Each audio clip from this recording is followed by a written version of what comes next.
안녕하십니까.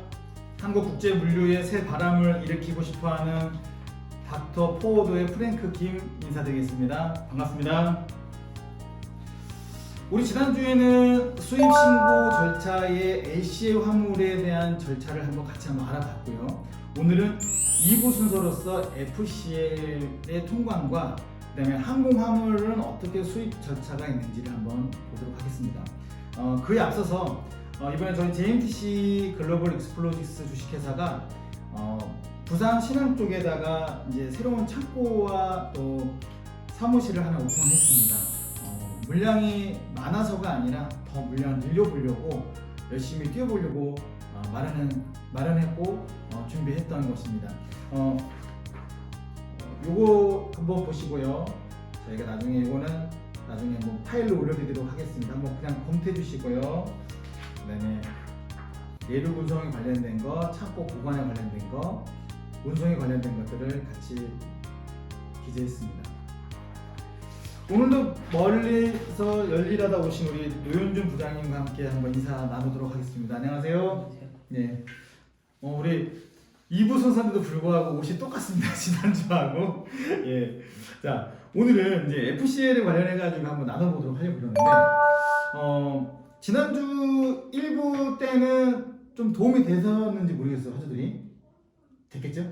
네. 되겠죠. 자, 또 FCL도 만만치 않습니다. FCL은 약간 좀 간소화되기는 하지만 한번 어떤 게 있는지 볼게요. 지난번에 입항 적합 목록 제출은 선사가 세관에다가 제출하는 거를 말하는 거고, 두 번째로서 물건이 급하잖아요. FCL은. 네. FCL은 항상 급하다 보니까 저기 뭐 적합 목록 제출만 하면은 입항 전 신고를 항상 먼저들 하더라고요.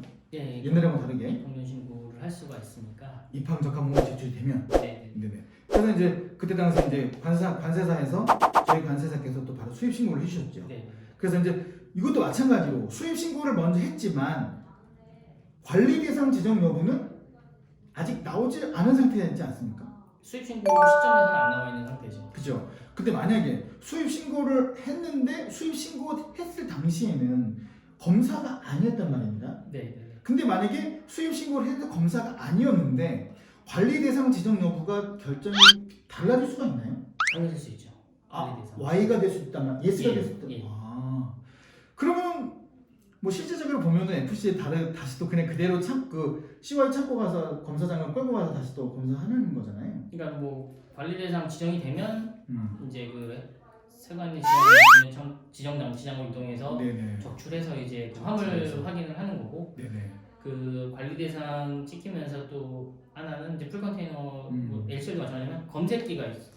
맞아, 검색기 엑스레이. 네, 네. 컨테이너가 이제 그 세관에 있는 그 엑스레이 장비를 통과해서 이제 그 엑스레이 그 이제 찍힌 거 가지고 이제 확인하는 절차가 있죠. 예. 그래서 거기서 문제가 있으면 이제 군의 디베인 적출을 하고 군의 디베인 조출하고 만약에 검색기를 투과했는데 그 검색기 이제 그 판독하는 관리자 직원분이 이제 이상이 있다고 생각이 되면 그거는 이제 세관 창고로 그렇게 해서 이제 적출을 해야 되고 만약에 이상 없으면 검색기가 이상이 없으면 그대로 그냥 통과되고 컨테이너로 통관 진행을 하면 돼요. 그걸 우리는 관리 대상이 대상에서 관리 해제라고 또 되죠. 이제 검색기는 이제 투시가 끝나면 투시 해제가 되고 투시 해제가 되고 관리 대상은 검사가 끝나면 네. 이제 그 관리 대상 이제 자동 해제가 되고 알겠습니다.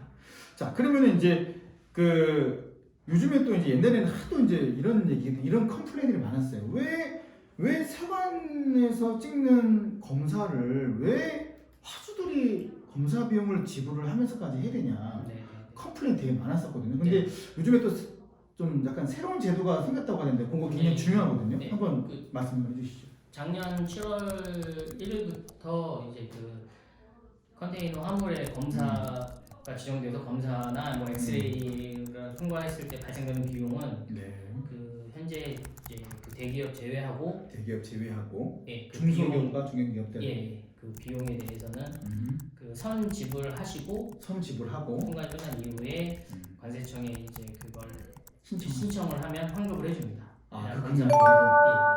근데 보통들은 이제 그 검사 비용을 따로 청구하는 게 아니라 그 포도들이 그런 전체적인 비용 또는 관세사가 그 비용을 전체 비용으로 해서 청구를 하지 않습니까? 이제 그 통관하면서 발생되는 비용에 대해서는 이제 그 수입자분한테 청구를 하죠. 모든 비용. 그렇죠. 한꺼번에. 예. 그러면 따로 청구하는 게 아니라 그거 전체 다 청구하는데 그거를 분리를 해서 청구를 해야 되나요? 어떻게? 아니 그거는 제가 화주한테 청구를 하는 거고. 어떻게 청구하는 거고?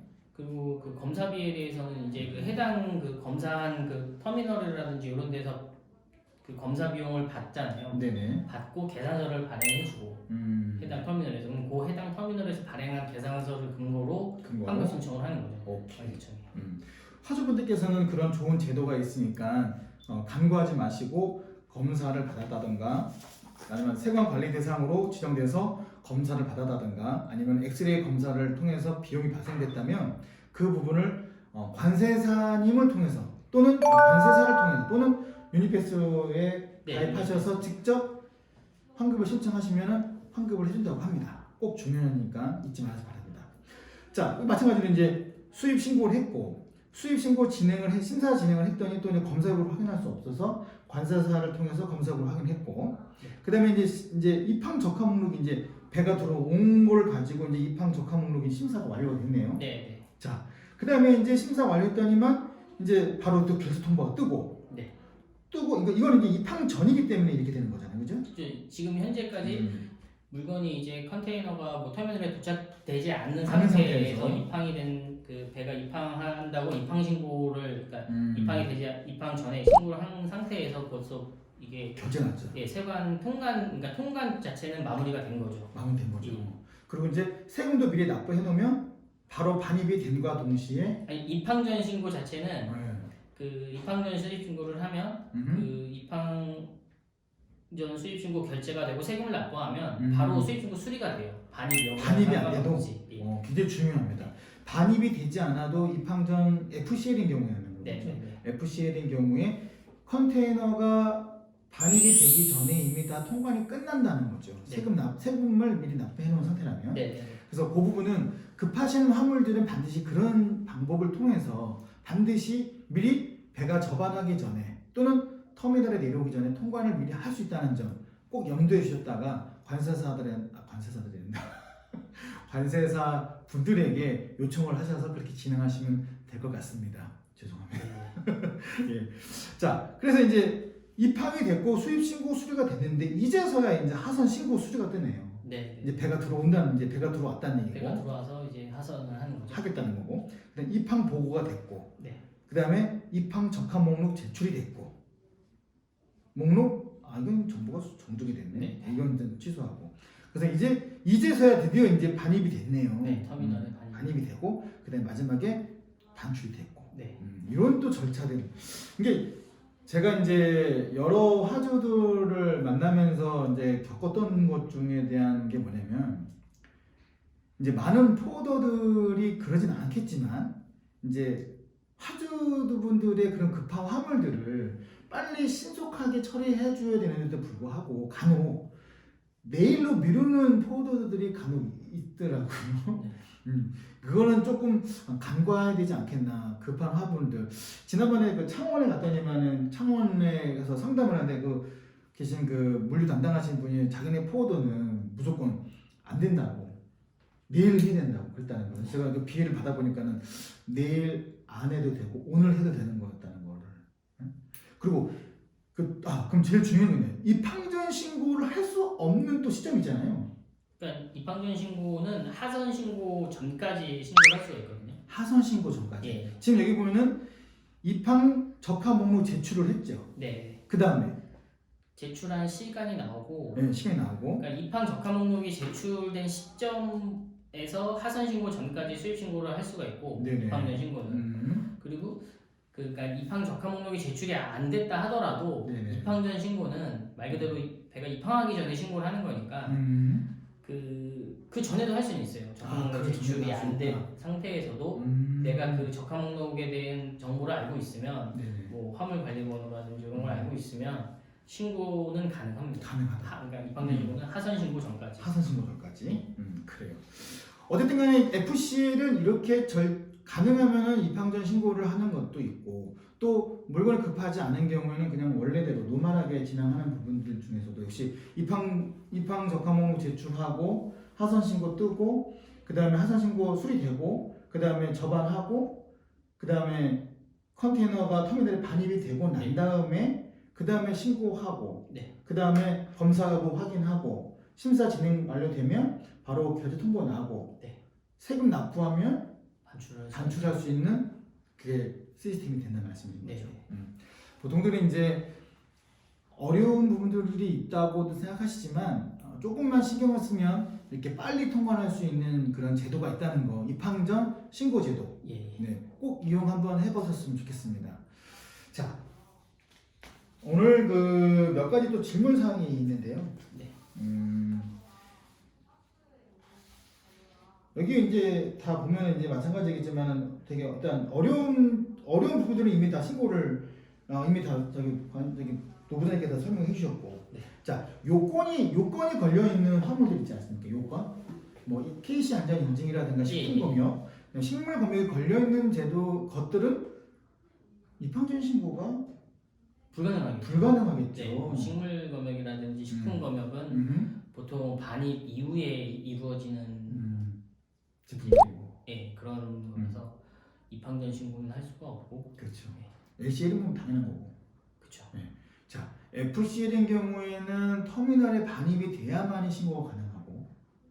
그러니까 요건이 있는 경우에. 그런 식물이나 식품 뭐 그런 해당 사항이 있는 제품들은 그게 수입 신고 전에 먼저 이루어져야지 수입 신고를 할 수 있는 부분들이니까요. 그렇죠. LCL은 첫 번째 반입 완료, 두 번째 보세 창고에서 반입이 완료가 되어야만이 수입 신고 해당 요건을 신청하고 그쵸. 요건의 승인이 떨어져야만이 신고할 수 있다는 거. 예. 그래서 다른 일반 화물들보다는 좀 더 통관이 조금 지연될 수 있다는 거. 네. 그런 점은 꼭 유의해 주셨으면 좋겠습니다. 자, 또 한 가지 이제 항공은 또 우리 또 노부장님이 전문 아닌가요? 네. 네, 우리 항공에 대해서는 항공 그 수입 절차를 한번 살짝 한번 항공 수입 절차도 똑같네. 거의 풀 컨테이너 수입 절차랑 동일하다고 보시면 돼요. 그렇죠. 제가 한 가지 궁금한 게 뭐냐면 항공으로 들어오면 사람들이 비행기 내려오자마자 그 물건이 바로 나오는 줄 알고 이것도 역시 마찬가지로 이제 터미널에 물건이 다 반입이 돼야만이 그렇죠. 반입이 되어야만이 그때부터 보세 창고 반입이 돼야만이 그때 통관이 진행되는 거잖아요. 네. 근데 보통 이제 비행기가 입항을 하고 나서 물건들을 다 빼서 이제 보세 창고에 다 반입이 되는 시점이 최하 2시간에서 그렇죠. 2시간. 4시간까지도 걸리더라고요. 네. 그러니까 물건이 왜 이렇게 늦게 나오냐라고 하시는 분들 계시죠. 또 중요한 거 하나 있지 않습니까? 공항은 24시간 반출이 가능하잖아요. 그 항공사 보통 이제 항공사 보세 창고들은 그렇죠. 24시간 반출이 가능하죠. 자, 여기서 한 가지 되게 중요한 게 있습니다. 비행기가 들어오고 날 때 저희가 이제 그 창고 배정을 하지 않습니까? 예. 그러니까 그 항공사 창고에 반입이 되면은 24시간 반출할 수 있지만 네. 이 화물 들어왔는데 그 창고 항공사 창고가 아닌 다른 창고로 배정을 했을 경우에는 24시간 반출이 그거는 이제 그 해당 반입된 창고의 사정에 따라 틀려질 수 있겠죠. 예. 그래서 그 부분 굉장히 중요합니다. 그럼 마찬가지로 항공사도 마찬가지로 입항 전 신고라는 게 항공사 창고로 반입되는 화물들은 비행기가 입항하기 전에 입항 전 신고를 다 할 수 있습니다. 마찬가지로 하기 신고 전까지. 그것도 그러면은 이 입항 전 신고를 해달라고 미리 관세사 측에다가 말씀을 해야 되는 거네요. 보통 이제 요청을 해주시면 보통 그렇게 하고 뭐 요청을 굳이 안 하셔도 뭐 입항 전 신고를 그러니까 화물 뭐 서류가 다 뭐 갖춰진 상태에서 그런 신고는 관세사에서도 이제 통관을 빨리 하기 위해서 입항 전 신고를 하죠. 미리. 예. 이것도 마찬가지로 그런 부분이 있나요? FCL은 LCL은 세관 관리 대상 지정 여부가 되지만 이 항공 화물도 마찬가지로 그런 관리 대상 지정 여부가 있나요? 동일합니다. 아, 동일해요? 네. 그러면 그렇구나. FCL과 LCL의 차이가 좀 있긴 하지만 LCL은 그 관리 대상 지정 여부가 걸리면 그 물건은 그럼 세관 창고로 가나요? 아니면 그냥 항공사 창고에 남아있는 상태에서 검사를 받나요? 관리 대상 지정된 항공 화물들은 100%다 지금 그 세관 지정 장치장으로 가고요. 이동하고. 예. 또 한 가지로 이제 항공사 창고에 반입된 물품도 또? 수입 신고를 해서 수입 신고 단계에서 이제 검사가 지정이 되면 네. 그것도 다 항공사 창고 반입된 화물에 한해서는 군내 창고로 이고해서 검사를 합니다. 전에는 안 그랬지 않습니까? 전에는 안 그랬는데 이거 굉장히 중요해요. 바뀌었습니다. 네. 바뀌었어요? 네. 그러니까 지난주인가요? 지지난주인가에 네. 한번 그 세관에서 그 말씀을 하셨던 것 같아요. 이게 3월 그러니까 올해 3월 23일 정도인가부터 3월 24일 3월 14일인가부터 하여튼 시행이 됐어요. 바뀌었죠. 예. 옛날에는 그 관리 대상 징 여부 또는 관리 대상 화물만 지정 창고로 갔는데 군내 창고로 이제 세관 지정 창고로 갔는데 이제는 항공사에 반입된 화물도 수입 신고 단계 수입 신고 시 검사가 지정이 되면 중요한 수입 신고 시 검사 지정이 되면 예. 그 항공사 창고에서 검사 받는 게 아니라 그렇죠. 옛날에는 그냥 거기서 받았잖아요. 그렇죠. 지금은 그거를 세관 창고로 예, 지정 이거해서 거기서 검사한다는 네. 말씀이신 거죠. 그러면 좀 시간이 더 지연되나요? 아무래도. 그거는 이제 뭐 아직까지 이제 어느 정도 오래되진 않아서 모르겠지만 이렇게 뭐 크게 지연되고 그러진 않는 것 같아요. 그럼 빨리 이동할 수 있나 봐요? 그러니까 검사가 뭐 어찌됐든 항공사의 창고에 있어도 누군가 항공사로 가야 되는 시간이 있으니까 그렇죠. 그거를 또 옮겨서 여기서 그러니까 옮기는 시간이랑 뭐 가는 시간이랑 비교해 봤을 때 크게 차이는 없는 것 같아요. 이제 보통들은 이제 개인이 그러니까 1대1로 수입을 하지만 간혹 FCL인데 네. 보내는 사람은 두 개의 화물을 컨테이너에 넣어가지고 네. 받는 사람은 하나일 때. 네. 이때는 FCL일 경우에는 FCL로 통관이 되나요? 그죠. 수입 신고를 대신에 이제 해외 그 환대자가 두 명이니까 수입 신고를 두 건으로 진행은 하지만 받는 사람이 하나일 경우에는 풀 컨테이너로 통관이 가능하고 굉장히 중요하죠. 컨테이너. 풀 컨테이너. 그리고 다만 이제 컨테이너 하나에 받는 납세 의무자가 두 명인 경우에는 네. 이거는 풀 컨테이너가 안 되고 무조건 이제 LCL 화물 통관하듯이 보세 창고로 이고해서 이렇게 나눠 그러니까 반입을 이제 보세 창고에 잡히는 그러니까 LCL 화물 창고로 이동해서 수입 신고를 해야 돼요. 굉장히 중요합니다. 발송인이 두 사람이지만 받는 수취인이 한 사람일 때는 FCL인 경우는 FCL로 신고 가능하지만 네. 발송인은 하나일지라도 수취인이 두 사람 이상일 때, 네. 두 군데 이상일 때는 반드시 LCL 화물처럼 수입 신고를 진행해야 된다는데 그 특징은 뭐냐면 컨테이너를 터미널에서 신고해서 들어올 수 있는 게 아니라 보세 창고에서 다 적출을 한 후에 그 다음에 신고할 수 있다는 거죠. 네. 적출을 해서 받을 수가 있는 거죠. 굉장히 중요하네요. 맞아요. 그런 부분들. 또 한 가지.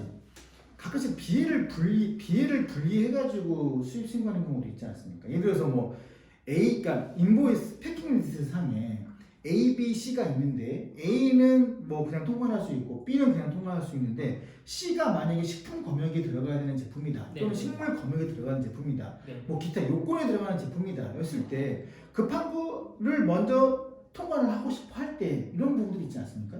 이런 거를 뭐 BL을 분리해서 통관한다는데 그건 한번 짧게 한번 설명해 주시죠. 그거는 이제 뭐 BL 상에 이제 뭐 내가 신고하는 물건들이 뭐 세 가지가 있을 때 이렇게 구분이 되어 있으면 뭐 해당되는 화물에 한해서만 수입 신고를 해서 반출할 수가 있으니까요. 그러면 그걸 뭐 우리 뭐 솔직히 BL을 분리한다는 거?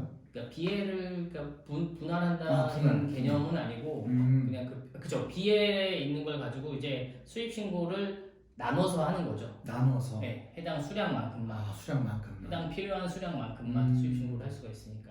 그렇군요. 그럼 하주분들께서 설사 그렇게 좀 이렇게 갖고 온다 하더라도 먼저 급한 것만 먼저 통관해서 진행할 수 있다는 거. 다만 이제 물건이 나눠져 있어야겠죠. 굉장히 중요합니다. BL 분할해서 통관할 수 있는데 반드시 그 패킹상에 물건이 반드시 나눠져 있을 경우에만 가능하다는 거. 굉장히 중요해요. 그리고 한 박스 안에 여러 개가 섞여 있으면 그건 분할할 수가 없는 거고. 한 박스에 또는 한 팔레트 한 팔레트는 안 되나요? 팔레트는 되는데 팔레트가 하나일 경우에는 분할 신고를 하려면 팔레트를 분리를 해야죠. 팔레트를 박스로 다 분리해가지고. 자, 굉장히 중요합니다. 한 박스 안에 여러 물건이 들어있을 때는 분할 신고가 안 된다는 거. 그러나 패킹이 구분이 된다면 이거는 분할로 해서 신고를 할 수 있다는 거. 네. 꼭 참고하시기 바랍니다. 부장님 오늘 너무나 바쁘고 힘든 일정 속에 오셔서 너무나 감사드리고 오늘도 이렇게 수입 절차의 궁금점들을 아주 낱낱하게 또 파헤쳐서 너무 감사드립니다. 사실 화수분들이 이거 굉장히 궁금해하시는 부분이거든요. 네. 그리고 어떻게 보면 또 노하우, 통관을 할 수 있는 노하우라는 것도 있는 거잖아요. 그래서 이런 부분도 있다는 거, 이런 거 꼭 검토해 주시고 꼭 좋은 정보가 되시길 바랍니다. 자, 그동안에 이제 지난주와 오늘에 이어서 수입 절차에 나눴고요. 다음 주에는 수출에 관련된 거는 수입 절차만큼 어렵지 않지 않습니까? 네. 다음 주에는 하나로 해서 수출 절차에 대해서 한번 나눠보도록 하겠습니다. 자, 먼 곳에서 수고하신 우리 노현중 대표님 감사드리고요. 다음 주 만날 때까지 건강한 모습으로 코로나 파이팅 하시면서 다음 주에 뵙도록 하겠습니다. 감사합니다.